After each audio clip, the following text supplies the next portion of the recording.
John Fournier. 39. I'm getting old, man. Trying to hang on to. You still got hair, bro. You look way younger because of it. It's thinning, and I'm trying to do whatever I can to make it look good, but it's thinning. You got it going on, man. I'm serious. I've been all over, military brat. Okay. So born in Florida, Uh-huh. but I've lived in Fairbanks, Alaska, Wow. where my sister was born, and then we actually moved to Savannah, Georgia, where predominantly that's where I grew up. Gotcha. Sports, all that, blah, blah, blah, whole life. And then went to Georgia Southern. And then kind of where fitness started for me was May 11th of 07. I was in a really bad motorcycle wreck. I won't bore everybody to death, but plates, screws, had to learn how to walk again. Wow. I was in a wheelchair for a while. But going through that process is where I became fascinated with the body. Some nutrition side, the training. Before then, it was always just, I want to get jacked, look good for girls. Right. Which is still somewhat to the extent, but now it's just my wife. Of course. Girls. But I had an amazing physical therapist. She knew how to I was all sad for myself, poor me, in a wheelchair, blah, blah, blah. And then getting back into the gym from that, I had a buddy. I said, man, you should do a bodybuilding show. I said, man, I'm not doing that gay stuff. Yeah. Put on oil and this mankini and all that. So I went to one and was awesome. Yeah. I was like, damn, this is actually way different than I was thinking. Loved it. And I said, man, I'm going to do this one next year. This first show, I had no idea what I was doing. Literally, I remember I would cook a Thanksgiving turkey and eat sweet potatoes. I think I did that for like 6-8 weeks. And looking back, looked somewhat decent, which is shocking. But I didn't tan my face. I didn't tan my feet. Right. Dream tan. Oh, nice. Oh, it was crazy. Nice. But bodybuilding was always a filler for me. I enjoyed the gym. I enjoyed the process more than the actual show. Yeah. I'm more of a reserved guy. I don't really care about a T-ball trophy and you're the Greer Classic champion. Right. I didn't give a shit about that. Yeah. But anyways, did bodybuilding for 10-ish years, man. Wow. I've probably done 10, 12 shows. Wow. Just your average, I was lucky enough to win the state show. Just your average guy. But there's nothing average about you, man. You're massive. oh, no, not at all. You were prepping for the Upstate Classic when I first met you. I did, yes. So what year was that? Was that I think 2021. 15? No. Or what did you? It was way later than that. I moved here. Oh, okay. 20 or 21. I can't remember shortly after that. Yeah. I did that one. That was kind of my last little, some buddies were doing it, little hoorah. But really seeing also the difference from, I think the last real show I did was in 2013. Okay. Did Junior USA's. Nice. And that was a big eye opener where there's levels. Yeah. There's guys like you up there where I'm like, this isn't for me. But it was fun. That's in Charleston, right? That was in Charleston. Yeah. Yeah. And I'm trying to remember, I think Kevin Rainey won that show. But anyways, it was just, you go, from a local show to that next level. Yeah. It's a massive show, man. Yeah. And I was always very self-aware that, I'm okay, I'm a big dude, blah, blah, blah, but that was not for me. But anyways, now I work at Crunch. I've always been in the fitness industry. Yeah. And I've been everything from, we talked about earlier, from a janitor, trainer, to an owner, operator. And I've been blessed to somehow forge a career out of hanging out in the gym and talking to cool people. Right. And it's kind of crazy looking back, how I was able to finagle that. But the Crunch and Taylor's, the GM there, awesome gym. And it's what I do now. Do you like it? I do like it, man. Yeah. There's definitely pros and cons with the box gyms. Right. But the biggest thing that I always loved about the fitness industry is, I'm sure it's kind of the same here, is just the people. The relationships you have, the stories you see of people actually changing. There's hundreds I've seen of overweight to losing weight, to underweight, gaining weight, and just how a gym and effort can actually literally change your life. No doubt. That was always the cool part to me. Just hard ass work. You can't fake a good body. Right. We can talk about drugs and all that later and yada, yada, yada. But anybody I see jacked, juicy, in shape, female, whatever, I always tip my hat to, because that's just, Yeah. you can't fake it. Of course. And I've always just been like, man. And it's amazing too, I'm sure, from your perspective, being, in management in the gym where there's hundreds, if not thousands of people coming through weekly, seeing not only the change like physically, but the snowball effect it has on all those people's lives. Like I've seen that myself. Yeah. People improve their physical condition, then their relationships get better, their home life gets better, their finances get better. There's a synergy of every aspect of success in life, I believe, that goes along with physical improvement. And that's just a beautiful thing to see in people. Like the person that you met 6 months ago signing up for a Crunch membership who's changed their life, they have a different aura coming into the gym now. Yeah. Like that's super cool to me. Like I don't get that same view being in a supplement store, because the best thing I can do is sit down with them and talk them through things. And I get a lot of crazy stories, but like seeing them daily put in that work and then it paying off over time and their personality changing, that's got to be a beautiful thing. Oh, for sure. And it all pieces together, the supplement side, the training side, but yeah, those are the best pillars for me that I've thought about different careers, and sometimes you get burned out as adult babysitting, as I call it. But at the end of the day, what I tell people is there is no better feeling, and some people think it's vain, than getting up in the morning when you're brushing your teeth and that first image you see of yourself and feeling happy, feeling good, looking at it, be like, man, like, now there's not many days that happen, because once you start trying to improve yourself, every dysmorphia you have just starts to become more. Yeah. But no, I think everybody should take pride in getting better. Like you said, that pillar should be yourself. And I think there's nothing wrong with saying that. Yeah. I think when you that's the definition of self-love. Yeah. I mean, we live in a world where we're encouraged to love ourselves in the lack of effort, with today's society and social media. Oh, love yourself, you're perfect, you're great, body positivity, X, Y, and Z. But the true definition of loving yourself is investing in yourself and making that physical change and consistent change. So, Yeah, I agree, man. And I ruffle some feathers. I train clients and have online stuff, but I'm also very brutally honest with people that if you are out of shape, specifically, and most of my clientele are men, you're not happy. Yeah. You may think you're happy, and I'm not saying you're not happy, but you're a bad example to your wife. You're a bad example to your kids. And it's not to put you down, but like, it's calling a spade a spade. Yeah, man. I mean, I think you need more of that today, that if you're just a fat slob, you need an asshole in your life. Yeah. Well, that asshole is also the one that cares about you more than the other people who aren't willing to say it. 1,000%. Whether it's family, whether it's friends, if I go down a path, I need my wife or friends or whoever. John, tighten your shit up. Yeah. And I've always done that with certain relationships I've had. My own mother. Yeah. Just being overweight. I've had those conversations with her. Mom, what are you doing? Yeah. I want you here in 10 years. Got to change this shit up. So anyways, those are conversations I think that need to be had. Yeah. Maybe in a more delicate way than I do. But I definitely don't like the overall acceptance of, being unhealthy as somehow, oh, it's okay, it's comfortable. Yeah. No, fuck that. Yeah. So. Well, it's been correlated with self-worth. And I think that, like when I was going through college 6 years ago now, in one of our kinesiology classes, we were taught that the word obesity is now becoming a discriminatory word.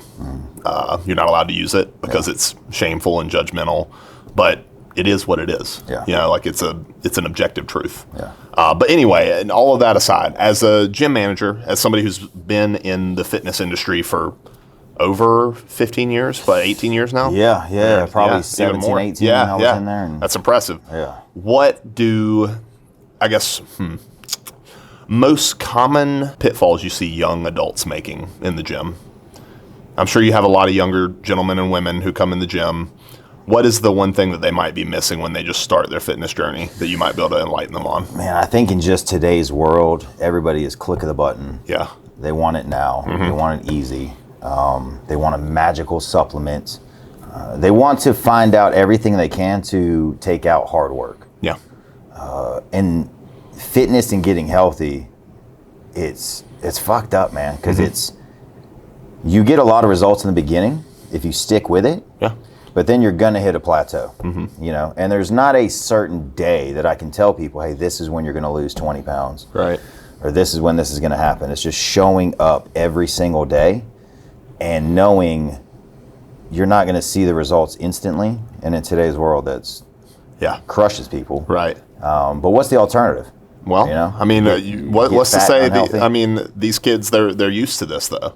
They're raised in in a society where they can click a button and have it the next day from Amazon. Why not just get on trend? Yeah, and that's a good topic to bring up. So when it comes to the drug aspect, my staff laughs at me because I call them Insta tweets. That I think social media is a great tool, and I think it's also a very harmful tool in a way. Just like anything, good information, bad information. But specifically when it comes to steroids, you know, let's say the word, I get more young kids. There are actually two different funnels, and we'll address the young kids first. With SARMs, peptides, every kind of testosterone booster, and all this just shit that I've been there. I've started steroids young, taken every drug you probably think of to an extent. But they don't know what is coming down the road, possibly. And and my question to that is, because I agree with you, are they able to? Because, you know, aren't young men, like, don't we not fully mature till like 25, 26 in our brain? You know, when I was 18, and I know that was 10 years ago now, I couldn't see past Friday night. I didn't know what the fuck, you know, like, oh, what's my future? I don't know. I'm getting drunk this weekend, though. You know, like, so do they have the ability to see what's coming down the road? And are, you know, no matter how much we scream in their face as old men or tell them that what they're doing is going to cause problems, are they able to, like, actually grasp that? So probably not. I was that kid. Right, same. Plenty of old guys telling me I didn't have all the social media outlets. Right. But the magazines, I'm finding the big guy in the gym. And, oh, hey, should I take this, this, and this? And, you know, I had good mentors in my life. Of course. Shouldn't take this. This may happen. I'm fine. You're young. You don't give a shit. You're thinking about the weekend, chasing girls. Yeah. I get it. But I also, my approach is, if it helps just one kid to think, maybe let me just wait a little, or maybe research a little more, or just get some more knowledge about it. That person may help somebody, and just something. I think it's worth it to at least give some type of direction. You know, I'm not a doctor. I don't know everything by no means. Right. But I know what we're going to tie it into is, you know, when I was early 30s, trying to get my wife pregnant. Okay. Now, so young men watching this, I know you might not be able to comprehend this, but at some point, you may want to settle down with your wife and have a family, right? Keep that in mind. Go ahead. Now, I was that guy. I'm not going to have kids. Right. I'm going to make money. I'm going to get my cars. I'm going to have women. And life changes. Yep. Okay. And even when my wife wanted to start having kids, so whatever. If it happens, it happens. I didn't care. Whatever, you know. So we're trying. Nothing happened. Nothing happening. Nothing happening. And she had been asking, hey, is all these steroids or testosterone you're taking, is that, I'm fine. My boys have kids. And she, okay, whatever. And I genuinely thought that. I was like, man, if all these guys that are blasting taking more than me, they're having kids, I'm fine. Wasn't the case. Right. So we'll fast forward a little. Early 30s, we start trying. For years, nothing happened. She has every app. We used to call it hump and dump, which is a whole nother stressor. So we go to, and I'm going to say his name, and you can edit this out or however, Travis McCoy. Okay. I might be saying that wrong. McCoy, something along those lines. Fertility doctor in Greenville. Okay. For me specifically, me and my wife, piece of shit human. Can't stand him. Just the way he handled the situation and kind of the disrespect that came across, I thought was just uncalled for. Yeah, to say the least, in that situation. So anyways, we'll dive into this, which you'll get a laugh at. So to get tested, for fertility. You go to a clinic, okay, and I'm sitting there by myself. So first thing, you look around, there's nothing but couples. Yeah. Okay, you're the only one there by yourself. Everybody knows why you're there, because you got to get your juice tested. Yeah. Right? So first I'm like, oh shit, everybody knows I'm here to go Beat jack off in a in this cup. So it's already awkward. All the nurses, everybody's just like, oh gosh, all right. So no eye contact happening. Yeah. So then Debbie walks you back, literally hands you a cup, and you go into a room. Yeah. That there's literally, imagine like a lazy boy chair. Okay. With that Oh, chiropractic God. paper on. Yeah. With lights like this. And she goes, do you need any material? And you're like, no, I'm good. Yeah, I'll just use my phone, whatever. Yeah. Yeah. Sit down, and then you're just like, oh gosh, like, let me try to make this happen. While they're talking about getting Subway right outside the door. Oh, no, you can hear the... Oh, dude, it's terrible. And then it's this pressure of like, I need to hurry up, Yeah. or don't want to go too fast, or there are a lot of different aspects happening here, okay? So anyways, you do your thing, you get done, you walk out the most shameful person ever, holding a cup of your jizz, and handing it to a lady, and then leaving. Yeah. Fast forward a few weeks, I'm sitting in that office with McCoy, whatever his name is. Yeah. And he directly says, okay, John, you have 0 sperm. Now, low end, I believe, don't quote me on this, I think is 20 million in that range is the low end for having fertile sperm. I had 0. That they could not see any traces of any sperm whatsoever. The conversation went a different way, where, again, I won't go into details with how he said it and address things with my wife and blah, blah, blah. But we left there, we didn't talk. My wife obviously was beyond pissed and just defeated. I was like, damn, dude, like I've never felt that low in my life. Then we go to an individual named Dr. Likes, and I cannot remember his first name right now. But when I tell you, this is one of the most amazing doctors, okay, that I have been to, and I've been to a lot. Yeah. Just his energy, his aura, as you say. Right. Because we went in there just feeling like there's no chance. Felt hopeless. No chance. We left there thinking, may not be a chance, but we just felt good. Yeah. I cannot say enough good things about that man. I still bring him liquor. Yeah. On Zane's birthday. Like, anyways, he got me on a fertility plan. Okay. And then I know I'm going to kind of get all over here at the place, but what I want really kids to know, if you were thinking about having kids, or even the possibility, taking TRT, HRT, these hot topic words. Big air quotes there. Yes. A lot of people. Yeah, and we can go on for hours about what that even means, you know. There are going to be possibly some serious side effects with doing that. Yeah.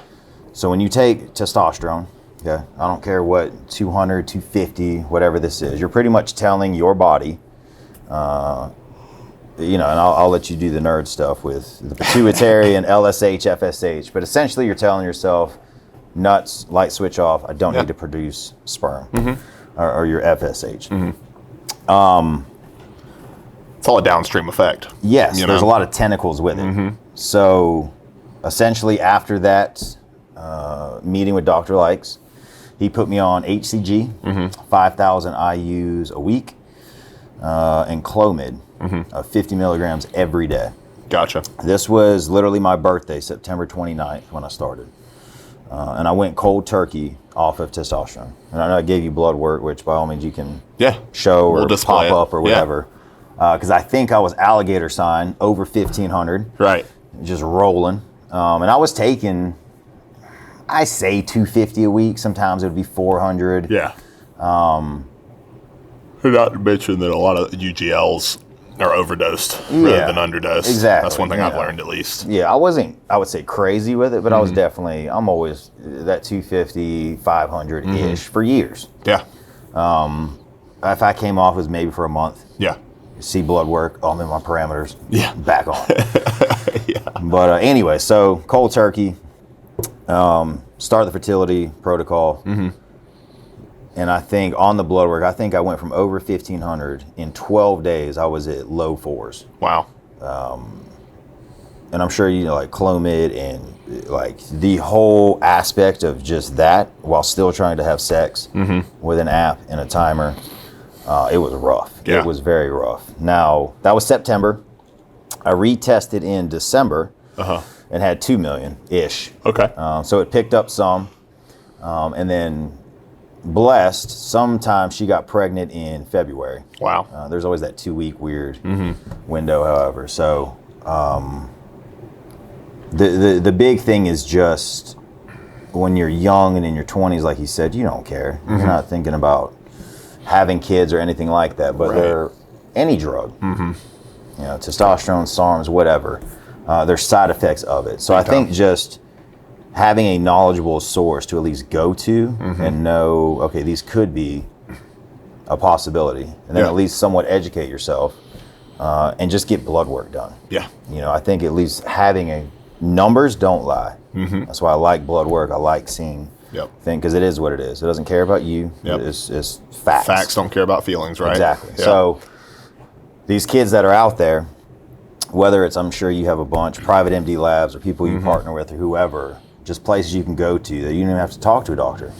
Pay for the labs, be able to get them, And if you don't know what you're reading, see somebody like yourself, me, whoever, they can at least walk you through and give some kind of guidance. Right. I think is so crucial in today's world where these kids I just see every day taking trend, and all that, which you're grown, do your thing, man. Yeah. But I would hate to see these kids 30, 35, 40 having some serious issues. I can't fathom, for one, most people, the word trends become such a popular word that, like, I'll consult with these young men and their first cycle will be, they'll say for some reason people love Sustanon 250.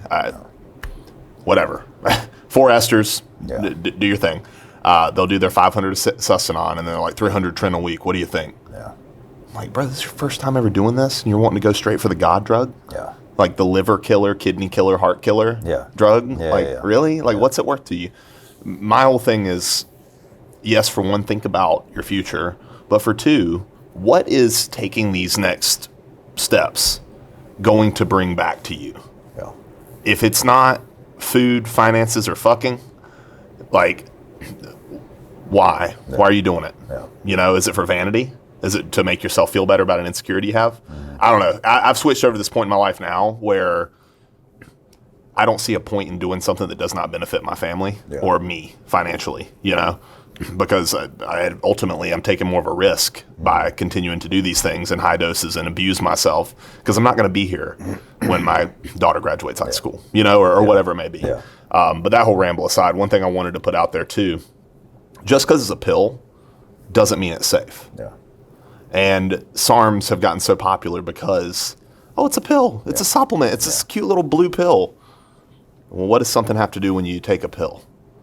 It has to go through your kidneys, liver. Yeah. It's the first pass system, and it beats the shit out of your organs. So, if anything, injectables are safer by most regards. But outside of that, like all of that, that's an amazing story. I'm glad. Did the doctor have any, like, I guess, projection on how the outcome would be? Like, would he say, like, hey, we're going to do this for a year. You can expect to start possibly having better chances? Yeah, so he was up front. Yeah. Which I always respect. Yeah. But with Dr. Likes he had a plan. Mm-hmm. He was very honest. He was very, very respectful. He didn't bullshit about, you're going to get pregnant. He never said that. But he said, specifically with me, John, this is where you're at. Your nuts are essentially dead. Yeah. You have 0 sperm. This is the protocol I recommend. And as long as nothing was wrong with you before you started this testosterone, it's just a matter of when that light switch comes back on. Yeah. Now, he said genetically there are some components to it, but he said for most people, it's either... Because pretty much my endocrine system went into shock when I went off. Now, obviously, on top of the Clomid, which there's mood swings, HCG, which is a fertility drug, that helped Yeah. speed that process up. But he was never, oh, you're going to get pregnant on this date. He said it could have been 2 months, 2 years, whatever that may be. But he was very positive of a positive outlook. You know, he didn't bullshit like I was saying, but it did happen quicker than I was thinking, even for me, after I dived into that. Yeah. And I reached out to some people that these young kids probably don't even know. Boston Lloyd. Yeah. I reached out to him. You Yeah. know, and I know he got a lot of shit because he was so open, but I respect people like that. Yeah. You know, Boston and Rich and people that were, from some aspects, people think, oh, they're crazy. Right. But they're very open and honest. Yeah. You know, so, and he was nice enough to reach out to me and tweak the protocol a little and things that once you kind of, it's like I don't know what that analogy is. You think about buying a red car, and you see red cars everywhere. Yeah. It's crazy to me once you get into that fertility world, how many men struggle with that. Right. Whether it's nothing to do with steroids, but just genetics. Yes, and but there's upbringing. also a ton that I'm seeing more and more of and having these conversations at these gyms now. Yeah. Of whether it's a simple losing their hair. They got these purple ass pimples the size of nickels all over their back. Yeah. And they're coming to me like, hey, what drug can I take to get rid of these pimples? And it's just, I see this cascade of like, and then again, you're grown. Yeah. But if I can help navigate that in somewhat of a safe way for these kids, I would rather at least try to do that. I don't ever want to be the guy like, oh, I'm natty and I didn't, you know. Again, I've abused the shit out of it. I take TRT now. Yeah, same. And even with that, I think a lot of these kids don't realize, okay, whatever fancy dosage, 250 milligrams. Yeah. If you were naturally fine and producing that range of 3,000 nanograms to 1,000. Yeah. All you're doing is shutting off your natural and replacing it with the endogenous. Like you're not actually doing anything, you know? So short answer, do blood work. Yeah. And find some reputable people. Yeah. Okay? I get these YouTube channels are fun and they're cool and these different outlooks are fun to see, but 10 years from now, 15 years from now, when we're old, or like me, you still got some years on you. But, you know, I don't want these kids to have these issues I have. Where you're sitting next to your wife thinking, I'm fine, I'm probably a little low, I'm good. And you get told, hey, you have 0 sperm. It's a hit to your heart, your pride, your ego. Dude, that was one of the lowest moments of my life. Yeah. Not so much I would have been fine with that conversation. Right. But having to see the disappointment. That in her, she's not even emotional. And to see her like crying, it devastated me. I can only imagine. Yeah. And then it was just, you know, from telling her for years, I'm fine. I'm fine. It's not me. I'm fine. So then she's thinking, oh, well, maybe it's me, or maybe it's it. It's just, it's crazy to think it. And then even going down, you know, like having your son, which I'm blessed to have. Zane, what's up, buddy?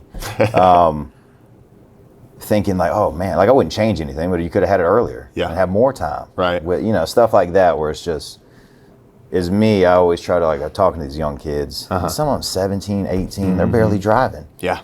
And some of these cycles they show me, I'm like, what the fuck are y'all doing? Yeah.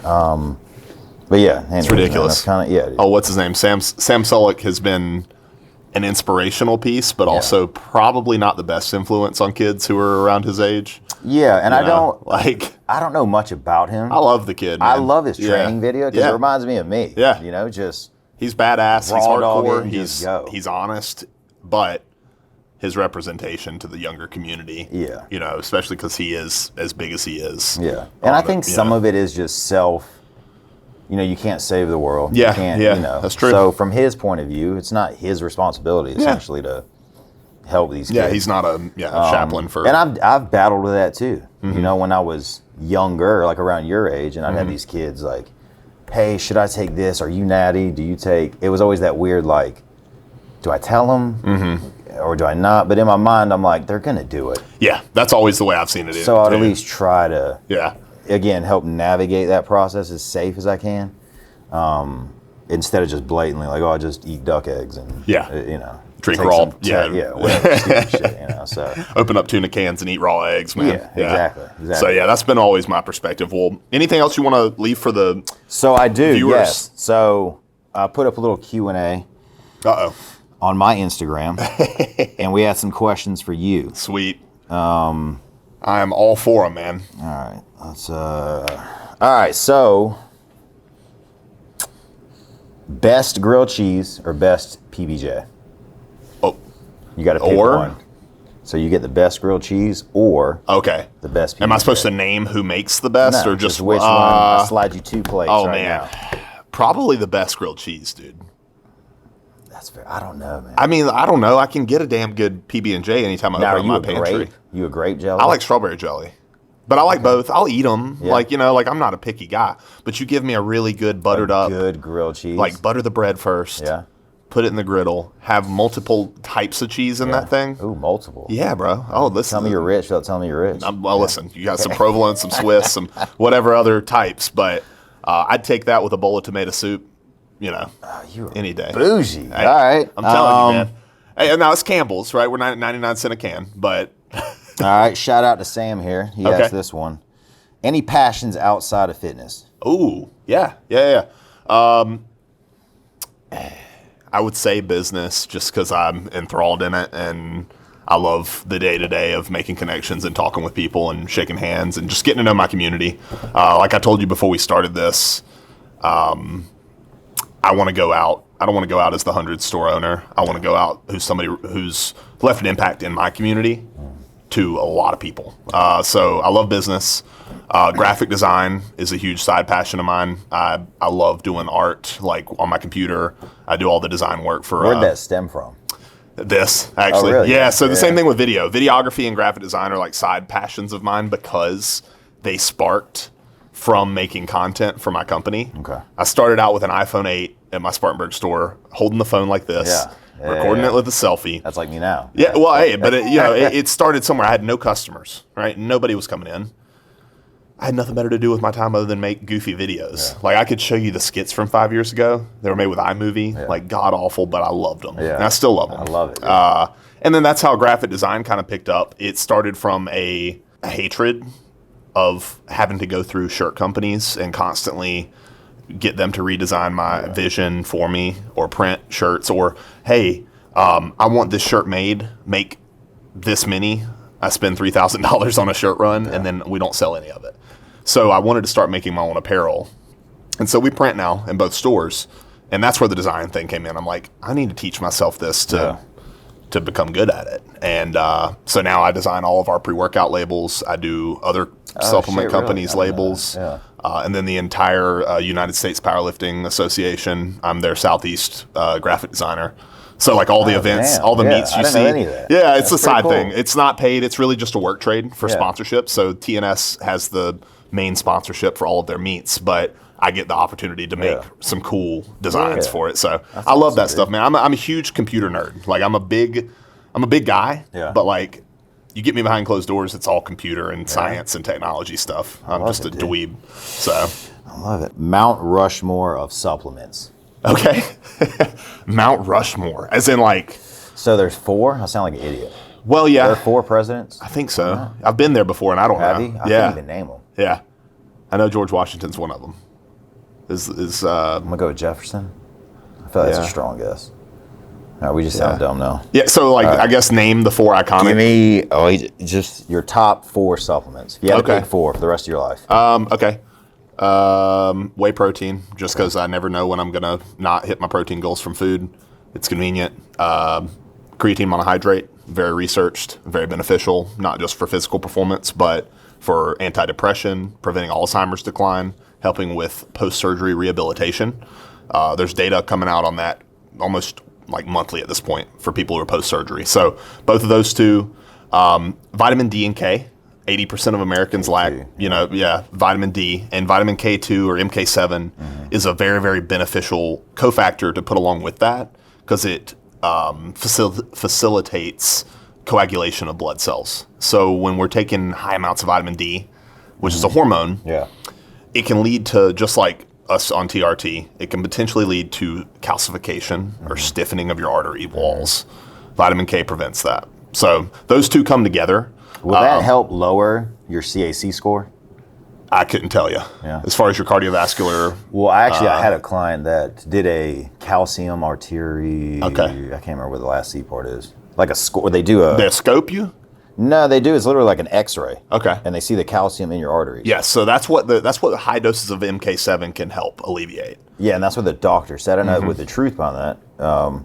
Because he was also saying, like, if your artery is like a straw, if the calcium is going straight up or like along the straw is also a factor. Or something of how much more but likely taking you are. that supplement can help decalcify. Yes. I don't know how true that is of that artery and like recycle it to the Well, liver. so basically you're allowing for your blood cells to have more mobility within the like arterial walls of movement.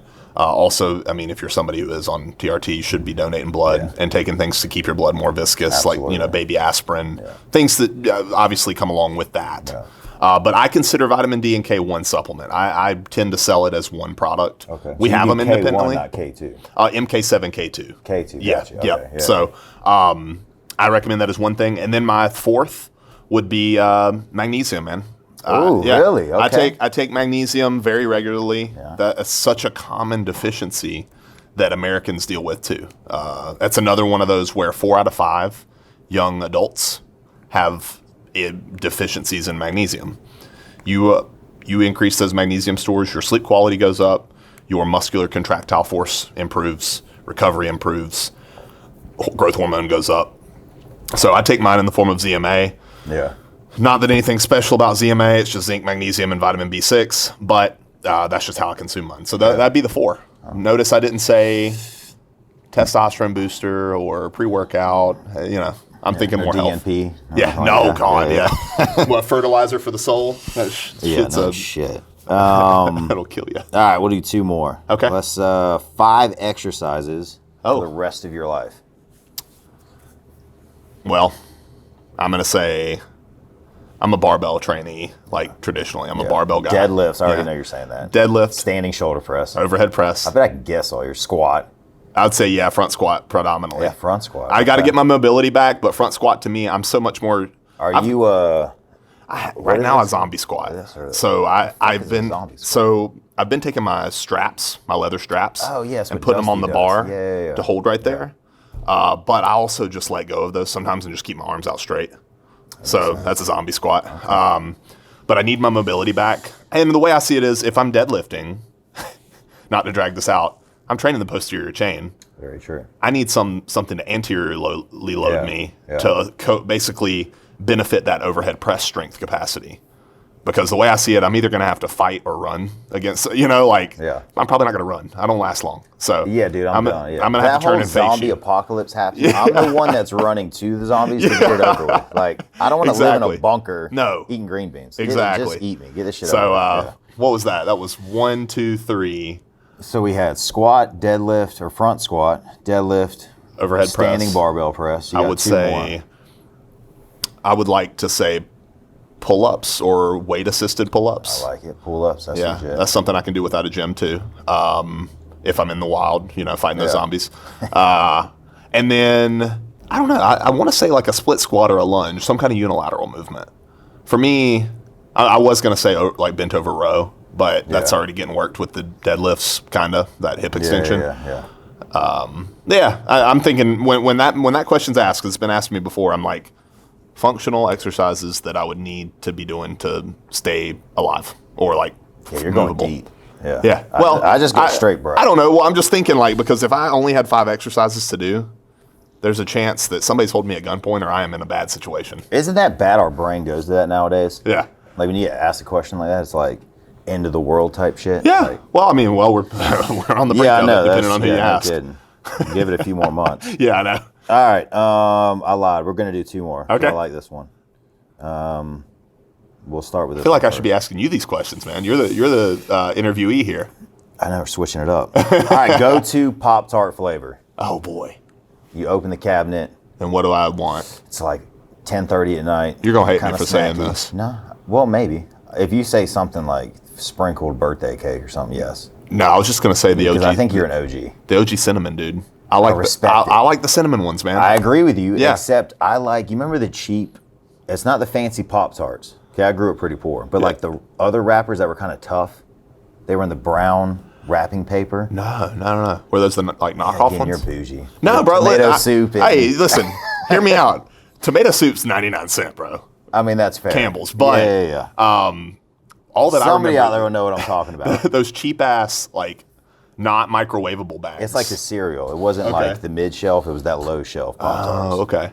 So they were like tart pops. They were like the great Yeah, it was value something version or called something. different. But the wrapper was like tough. Okay. It was just thick brown, like UPS paper. Nice. But those Pop-Tarts were. I'm gonna I have would to put a toaster sideways, slide them in there, boom. Yes, money. dude. I love them. All right, last one. We'll end it with a bang. Give me an annoying thing your fiance does. Just one. Probably First one that pops in your head, like a daily. Give me like a daily thing. She breathes. Oh, Jesus. Damn. Okay. No. Yeah. She's very. I don't want to say. So how about this? I'll give you mine. Okay. Yeah. Let's hear yours. So I will text my wife. Yeah. Whatever. Okay. Hey, are we going there? Or whatever, some shit like that. And I use the wrong there or the wrong your. Oh, does she correct you? She won't answer the question. She'll just literally send me a screenshot of like the proper there or yours or whatever and not answer the question. Right. I literally want to stomp her face out. Yeah. That's my number one. Oh, she does that. She Does that to get on your Yes, nerves. because though. I am terrible at grammar. Right. Like, luckily this phone, like, Autocorrection. you get close, but even if I'm like, all right, it says like restaurant, I'll try to get close. Right. And it's like refrigerator, restraint. And then I'm just like, damn, I can't even get close. Like, Right. fuck it, just send whatever. Yeah. And then she'll send me this whole. She loves getting under your skin, though. That's yeah. what it is. So that's mine. Yeah, mine's probably. JC's very. She's. I don't want to say touchy feely. She likes physical touch, physical presence. I'm okay with it, but I have to be out of work mode. And she loves to come into my office and crawl all over me and try to get on my lap and wants to be held and cuddled when I'm in the middle of something. And she knows the perfect time to do it. Like, she'll just feel it. Like, oh, Jacob's starting on a very important invoice right now. Let me go. Yeah. And she Climb loves all doing up that. on her. Yeah. She doesn't realize she's a tall girl. I mean, she's 5'10", really skinny but tall. So like her sitting on my lap while I'm trying to reach around to do. I'm like, I love Isn't you, happening. but yeah. So that would be the only thing. She's a blessing though, nonetheless. What can I say? Oh, for sure. So we all get it. If we didn't get annoyed with our significant others, then they wouldn't be very significant. Oh, absolutely. Yeah. 100%. Or write that on a book. I love it. Well, John, I appreciate you coming on, Absolutely, man. This has been great.